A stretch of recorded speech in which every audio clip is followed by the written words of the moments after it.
is the Herdline News. So last night, Russell Westbrook got into a verbal altercation with a Utah Jazz fan. Westbrook was recorded shouting at the fan, and after the game, he called the comments disrespectful and racial that the fans made towards him.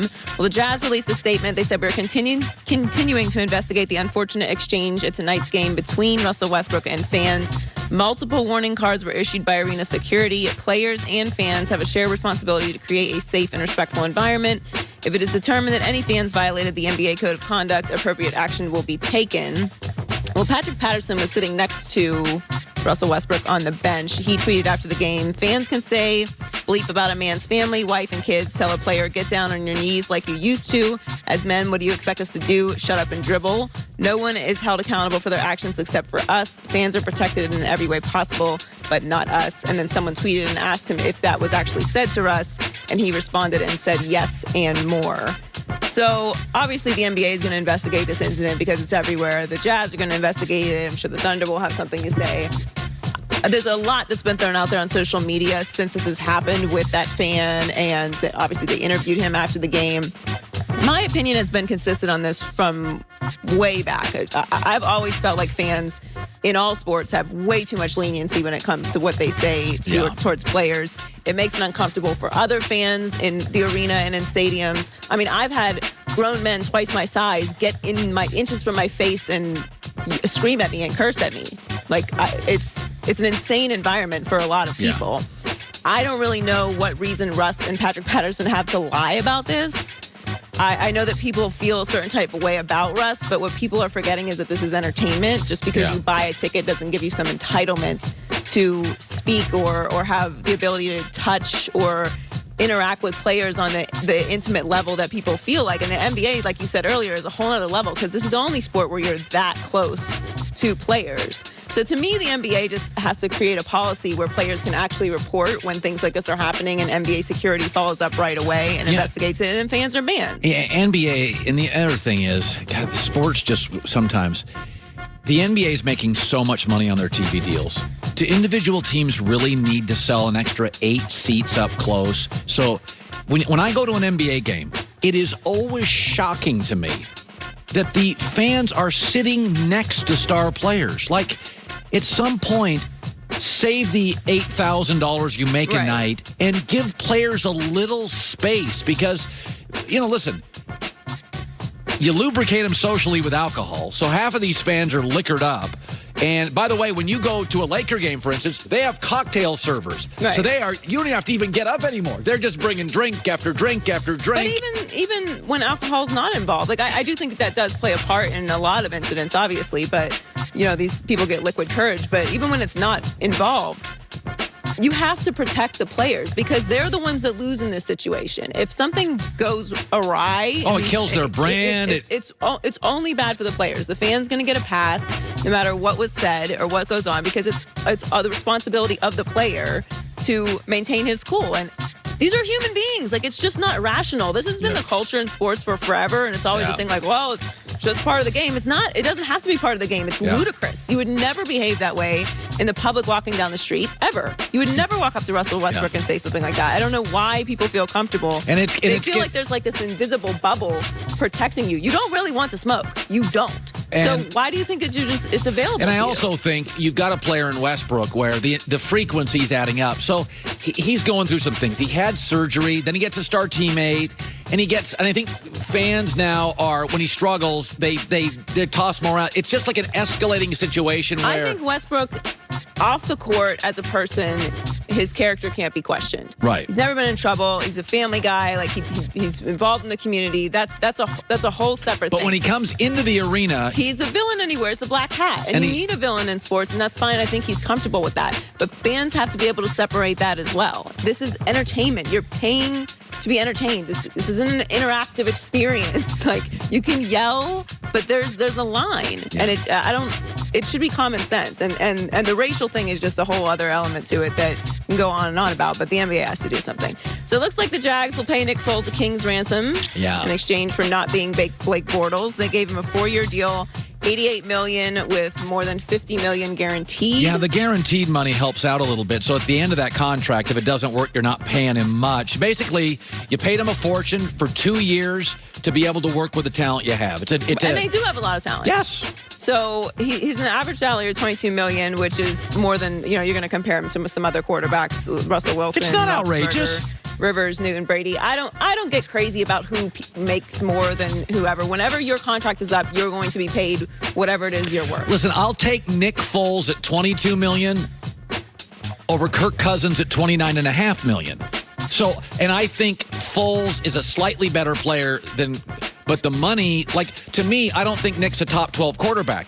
But at $22 million, I'm okay with that. I can live with that. I'm just not going to get crazy about the money. You need a reliable quarterback. Blake Bortles had plenty of opportunities to show if he was the guy, and he's not. And it's being reported that they're going to release Bortles. So yes, we'll see what happens there. Finally, Desean Jackson got his wish. The Bucs traded him to the Eagles yesterday in exchange for a 7th-round pick. He worked his contract for 3 years and $27 million. I didn't think the Eagles had any money left. They signed 3 guys yesterday. They're out here making moves. They are Howie Roseman is super aggressive. I like this move, though, for So do I. He can still play. Yeah. And, I mean, he's comfortable there. And it's where he wanted to be. You give Carson Wentz another weapon. I really like what the Eagles have done so far this offseason. Yeah, I do, too. It's funny. The NFC's got some really aggressive general managers. John Snyder in Seattle is very aggressive.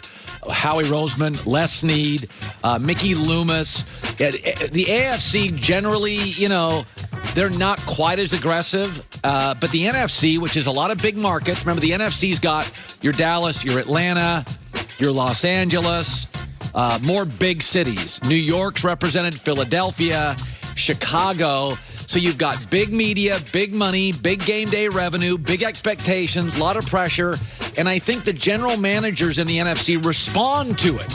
These big media, big market, big flash. We say it all the time, aggressive wins. Aggressive wins. And Philadelphia I'll tell you, this morning I wake up, it is hard to not like the Philadelphia Eagles, to be a favorite or co-favorite in the NFC.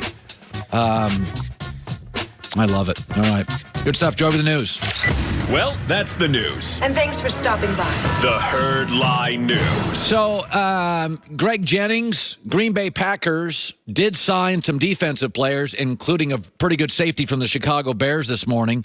He played for a decade in the NFL, a multiple-time Pro Bowler, and a Super Bowl via the Coward Global Satellite Network, Greg Jennings. I want to start with this first, though. I want to start with the Westbrook situation. Now, in football, you are separated from fans except when you come out of the tunnel and go into the tunnel. And fans can be abusive. I have no tolerance for it.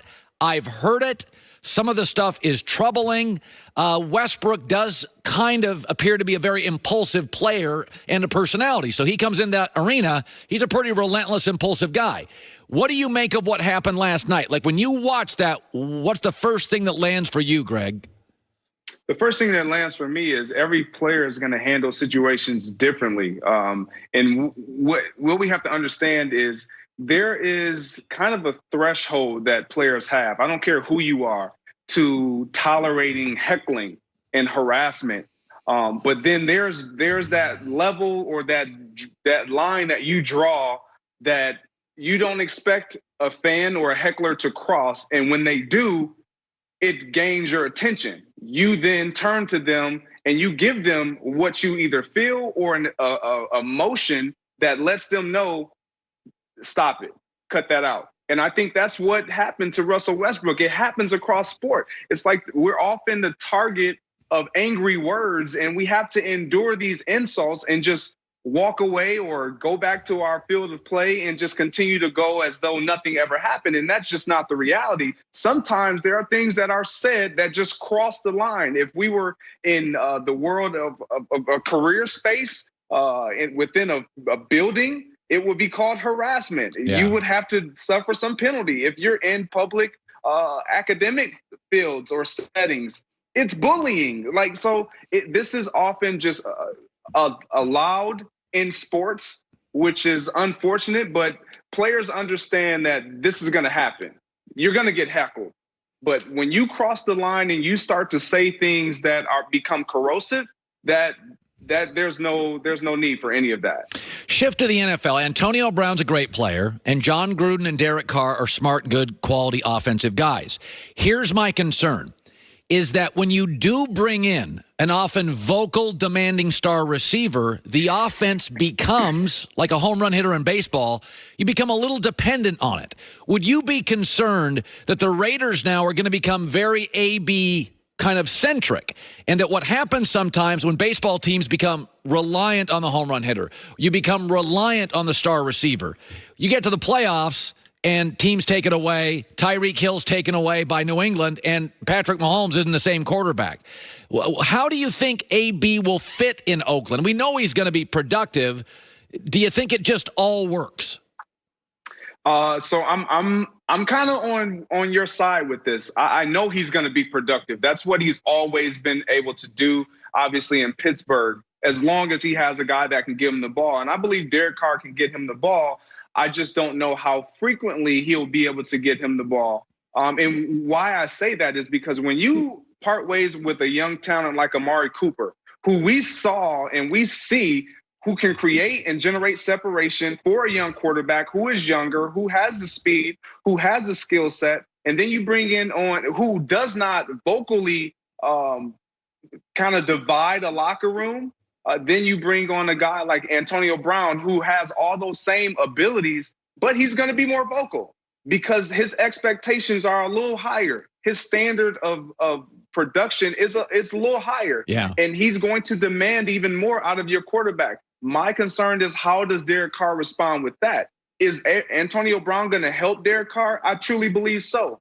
But is Derek Carr going to be able to step up to the plate and take